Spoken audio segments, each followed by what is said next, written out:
Good afternoon, Courtney, and welcome to Business Spotlight Interview. Hi, thank you so much. I'm so excited to be here. Excellent, great to meet you. I guess first of all, for the viewers, can you just give us a little overview of yourself, your business, how long you've been in business, etc.? Sure. Courtney Folk is my name. Our company is Renewal Logistics. We are a fulfillment company for the fashion industry. So we work with a lot of apparel brands, a lot of household names, pretty much any item that you have in your home. We've done business with the company that produced it. And we started in the dry cleaning business 20 years ago. Decided we needed to find a way to 10x our customer units per customer. So then we realized that there was an opportunity to help customers get their lives back together after having a house fire by cleaning all their apparel and household textile items. So we did that for a number of years, and then we were approached by a top 5 company who had a big issue with apparel items, and they needed help, and no one else could really take care of it for them in the whole country and the whole world. So we kind of stumbled into this industry, but we're now kind of the go-to for all things apparel for the fashion industry when it comes to getting products to doors and to stores. Interesting. So it sounds like the company's had a kind of morph and adapt over time as a function of the demand, which is pretty interesting. So from beginning of the company to today, how many years is that? Right at 20. 20 years. Oh, excellent. So you've been at this a long time. Yeah.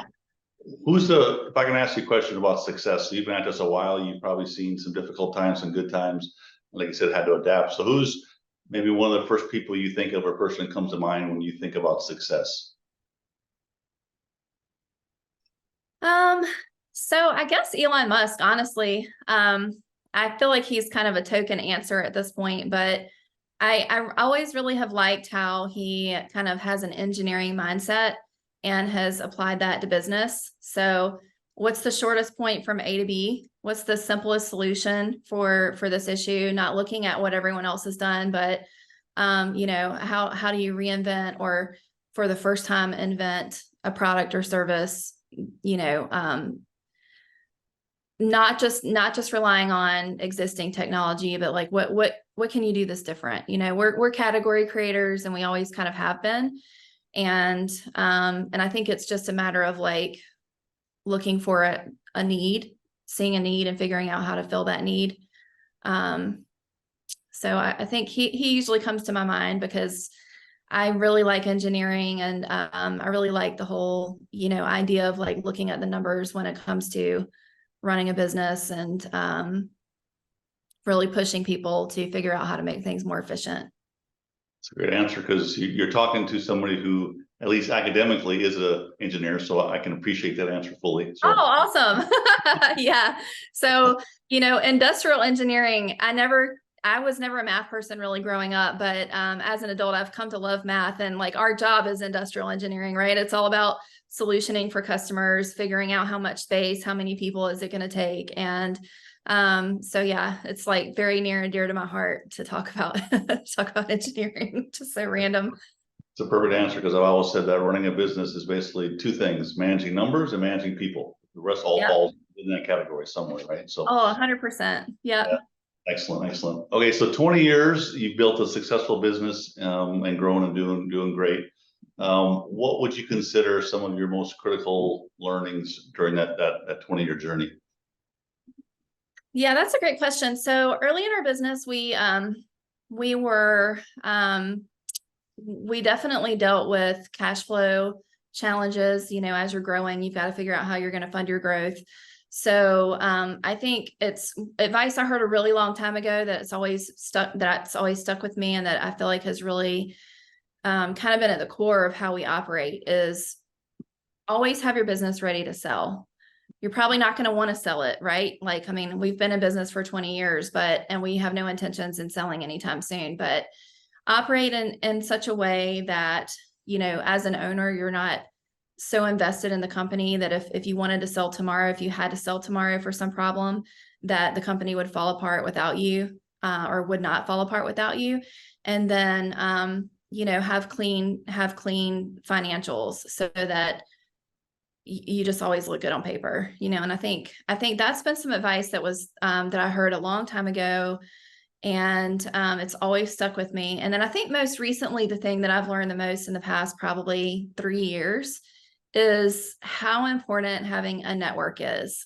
So we were always great at building relationships with customers and building relationships with employees, but we really kind of kept to ourselves and just wanted to kind of, maybe we had a little bit of a scarcity mentality of like, no one can know our secret sauce, so we can't really tell anybody what we're doing. And I think that held us back, honestly, because you are I'm sure you've heard, you are the cumulative of the 5 people that you hang out with. And, you know, as a business owner, that often tends to just be your employees, because you're with them all the time, and your business is your life. And that is a mistake for so many reasons, you know, like leverage that people should not have over you, that you don't even really feel like, and they're not, no one's trying to take advantage, but just, you know, you have the favoritism issue that you can face with that. And the reality is, being a CEO is fairly lonely from time to time. And so having other CEOs that are doing the same thing and are in the same fight and think the same way,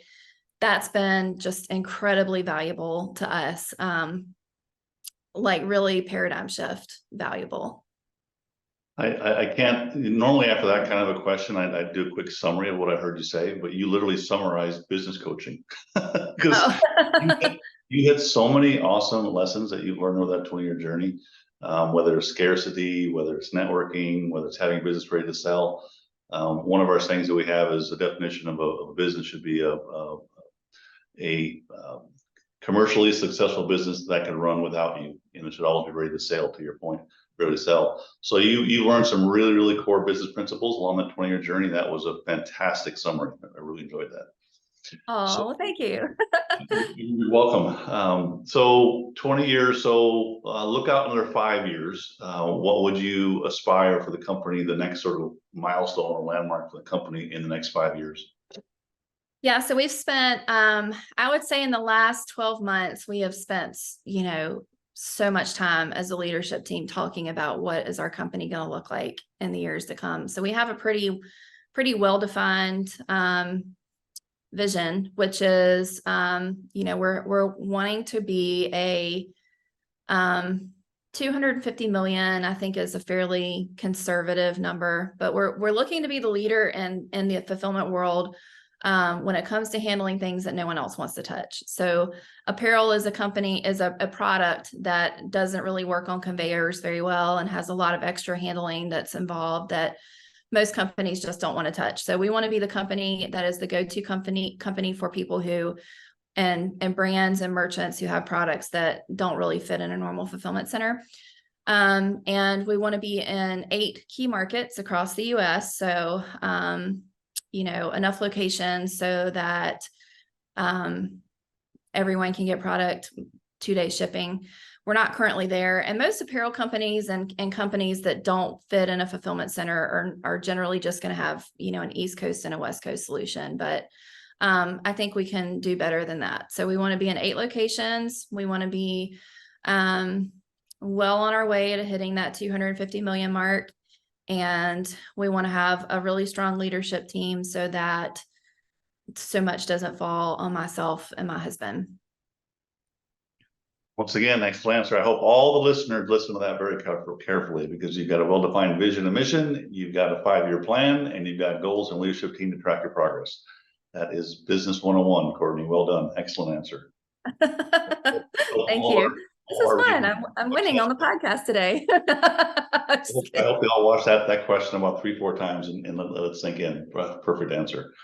So can I ask you, how many employees do you have in total? Yeah, we have right under 100 full-time, and then we have about 300 associates. So 300 temp or part-time workers. And is that all here in Georgia? No, it's probably spread across the country. We have 4 locations right now. So we have 2 locations in Georgia, one that's in Atlanta proper, one that's about 30 minutes south of Atlanta. And then we have one that's in right outside of Columbia, South Carolina, and then one that's in Nashville, Tennessee. So it's across those 4. Primarily it's Georgia. And so probably 2/3 are in Georgia. And we, and the rest is South Carolina and Tennessee. Okay, what's been, and you can answer this question in a couple different ways depending on how you see it, but maybe either compare your hiring and retention experience across those different areas, or just speak about what it's been like here in the Atlanta, Georgia area. Yeah, so that's interesting. So I think that we're the place where we struggle the most is in recruiting, and it's just because we don't ever feel like we have the bandwidth to really be thorough about it and choose the right person. I think there's really nothing that's more important in a company than choosing the right person that you bring on the team. So if it means waiting for a while to pick the right person, it's really needed to do that. However, I don't think I usually take my own advice. I think that's what's been very hard. So we've felt, like hiring out of desperation has definitely happened in our company in the past. And our business is, 98% minority and female. So, we're really trying to attract a lot of, we have a very strong value center, where we're employee first and customer second. And so, and that's really, it's always been our heart. It's always been the way that we operate, but we've had to really figure out a new way to message that and articulate that in the last few years. Because with COVID, everything became so up in the air. You have people who have been with you for 10 years and everyone else is moving and trying something new. So they get a bug to try something new too. And then you have, but we really never struggled with finding workers. We just struggled with finding leadership. So we've been very blessed to have an amazing culture. And our culture is all about providing opportunities and stability to our employees. So our mission statement is to provide opportunities and stability to our employees and to bring relief to our customers and be a strategic weapon to our partners. So, it's all, we've always been a company where it's like, if you come here, you're going to feel 100% respected. We're never going to lie to you. We'll tell you 2 promises. We're never going to lie to you, and we're always going to be respectful to you. And even when it's hard, we're going to do those things, and we expect that in return. And it doesn't matter what's been said about you in the past. I was bullied really badly in high school. So, I understand what it feels like to have other people kind of tell you who you are. And in our company, it doesn't matter what anyone else has said. You can be whatever you want to be, as long as you're willing to put the effort in and understand that, that feedback is an investment into you as a person. And so we've had a very strong, very consistent worker culture in our business, but the leadership piece has been a challenge. And it's been, again, going back to that network. So many of our resources now from a leadership perspective, that's really completely changed and improved because of the fact that we've built a network of other people that are CEOs as well. Yeah, that's excellent. Speaking of, I love your comments about culture. Can I ask you a follow-up question? Do you actually have a culture statement of some kind that defines culture inside of Renewal Logistics? We don't have like one single sentence of a statement, but the things that I just told you are part of our onboarding package. And it's like the 3rd slide in. So it's like, what is it like to work here? And how do you know if you're going to fit in? These are the things you have to do to be able to fit in. So we have 6 core values, and we talk about those values every single week and every single meeting. And so we don't have, like I said, like one statement, but we do have a very, very, very well-defined, you're going to be very happy here if you do these things, and you're going to be very unhappy here, and you're probably not going to last long if you can't buy into these things. You're listed your 6 culture, or your 6 what do you call them, values for the business. That's really what I was talking about. Yeah, so that's perfect, because I've always believed that there's been so many books written and so much focus on the customer experience, but my personal belief is that your best customer experience only comes if you have a great employee experience, period. Right? So excellent. I love that answer. So as you know, I'm a business coach here in Georgia. So I'd be remiss if I didn't ask you who your best coach in life was, and why. It could be personal, could be business, could be anything, but just curious. So I'm in a business coaching program now. I'm in a CEO coaching program now, and it has just been, like I said, phenomenal. So Aviva Walmer is who I kind of work with now. And but prior to her, I'll tell you too, I think I've talked a lot about the ways that she's helped us. But some of our best coaches have been our customers. So, finding someone who is very smart, but maybe is a little bit marginalized in their company, that they're willing to share and they're willing to have a connection because they're not necessarily getting it at their job, and really learning about that company and how can you support them better? What are their challenges inside the company?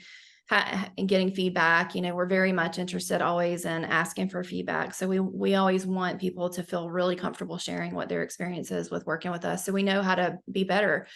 And so in the past, it's been a person named Lou Schwartz, who worked at a very large company. And then before that, my favorite customer, still my favorite customer 20 years later, he was one of the very first people that ever gave us an opportunity when we were in the insurance restoration business. His name is Ricky Wilson. He actually lives in Douglasville. I don't know if you know him, but he's down kind of in that area where you are. And of course, I think anything that's outside of the perimeter that's kind of south is down where you are. So I may be wrong about that. But, he would just beat us up. Like, he would be like, okay, well, I gave you this job and you didn't do this and this and this right. And we had no idea those things should have been part of protocol, And so I had to swallow a lot of pride in the beginning and be like, well, I didn't know that's what you wanted. If you didn't tell me that, if you'd have told me that, I would have done it. We'll do it on the next one. And so after a few rounds of learning our customer, he's literally, we will call him with any question and he will call us. And it's been so fun. We go to Topgolf together, and it's still a business relationship. We still respect that relationship, and both of us do though, but there's a mutual respect, and it's just really fun. And I would hope he's gotten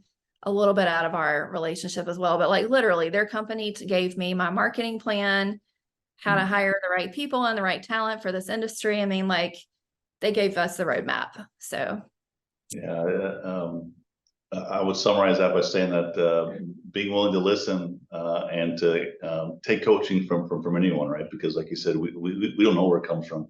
It could be from the supply chain, could be from customers, could be from within, could be from outside experts, right? So I think that's fantastic. Love that.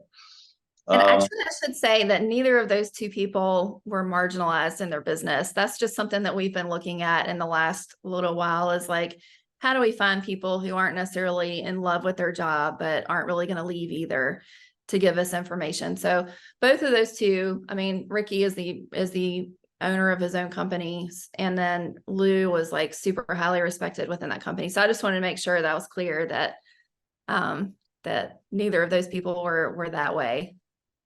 Gotcha. Yeah. So last formal question before you can wrap it up for us, but you're a lot closer to your 18-year-old self in age than I am. But if you had to, if you get a time machine and go back to your 18-year-old self and do something differently, or tell yourself something, what would that one thing be and why? Oh man, I really try not to look back too much, because what can you do about it? But I would say, don't be afraid of taking risks. Generally, if you feel like it's a good idea in your gut, it probably is going to be a good idea, and be open to that. We put ourselves in a position multiple times of taking on risk and taking on opportunities that came from risk. But I think we maybe could have done a better job of that, and ultimately ended up a little bit further, faster. I would say that. And I would also say, relationships with employees are just sometimes hard. And as a boss, you're not going to be perfect, and neither are your people. And, when it's not a fit anymore, just own that. My mom picked up stray cats off the side of the road growing up, and she actually got cat scratch fever from it. And but she wanted to save these cats, and it was but it came at a cost, and sometimes when you have a relationship that's just not working in business, you have someone who's, you've either outgrown them or they've outgrown you or whatever. It's just not a fit anymore. Just let it be that, and don't try to just control it and make it work. Because if it's a natural relationship and it's a really high quality relationship and fit in your company, it's going to work, and you're not have to put that much effort into it. That's excellent advice. And in all the years I've been doing this, not just this, but in business, the first time I've heard anybody talk about catch scratch fever, because my daughter, for the exact same reasons you said about your mother, also had catch scratch fever. I've never heard I've never heard anyone else mention that. Isn't that weird? It was meant to happen, Courtney. Well, I hope she's okay. Oh, she is. Yeah, she is. That was a long time ago. He was under 10 at the time. All right. Well, excellent. There was so much wisdom and learnings in your journey that you just shared with the listeners. Like I said, I hope those that need it can watch this video numerous times, because there was a lot you packed into that. That was really, really good. And it's evidence you've had coaching, because your mindset is right. I love it. Final opportunity. So for the listeners, just to know how to get in contact with you, with your company, website, offers, ways to engage you, because you're obviously a very successful, owner of a company. So just give them a chance to make sure that they know how to get in contact with you. Sure.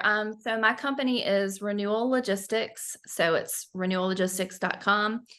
Instagram is at Renewal Logistics. Same thing for YouTube and for LinkedIn. Our insurance restoration company is renewclean.com. So those are really the two places where, you can get information about our company. And then I am on LinkedIn and Instagram. And if you just Google Courtney Folk, so my last name is F as in Frank, O, L as in Larry, K as in Kite, because no one ever gets it right. But yeah, Courtney, D as in Davis, Folk. Excellent. Well, I really, really enjoyed this interview. It sounds like you are well on your path to achieving your goals and dreams and your vision for your company. So congratulations, well done. And I thoroughly enjoyed this interview. So I hope you have a great rest of your day, Courtney. Thank you. You too. It was great to meet you, Colin. Have a good one. Thanks.